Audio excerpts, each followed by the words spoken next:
आपल्या भागात जर विचार केला तर 3 महिन्यातली चौथी घटना आहे. ग्रामस्थांच्या भावना तीव्र पाहायला मिळतात. काय सांगा? काय भावना येऊ नका. याच्यावरती आम्हाला बोलायचीच इच्छा राहिलेली नाही, अशी वाईट अवस्था आहे.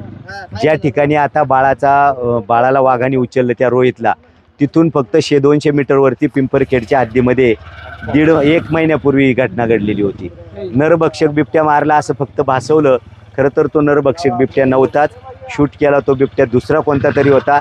तोच जो नरभक्षक बिबट्या होता त्यानेच आज त्या रोहित ला उचललंय आणि त्याला ठार केलेलं आहे. खरं तर ही प्रशासनाची म्हणजे काय म्हणू आम्ही की निकम्मपणा आहे. प्रशासनाची ही घोडचूक आहे. काय नाही, पुढारी आले फक्त बोलले, एकही घटना घडणार नाही म्हणले, शेळ्या सोडू म्हणले, लोकांना वेडं बनवायचं काम आहे. सरकारने या गोष्टीकडे अजिबात गांभीर्याने बघितलेलं नाही, बघतही नाहीत. आमची मागणी एकच आहे, आता राष्ट्रीय आपत्ती जुन्नर, आंबेगाव, खेड, शिरूर, संगमनेर या परिसरात राष्ट्रीय आपत्ती घोषित करा. सरकार सैन्याला पाचारण करा आणि त्यांच्या आयडियाने हे बिबटे नष्ट करा.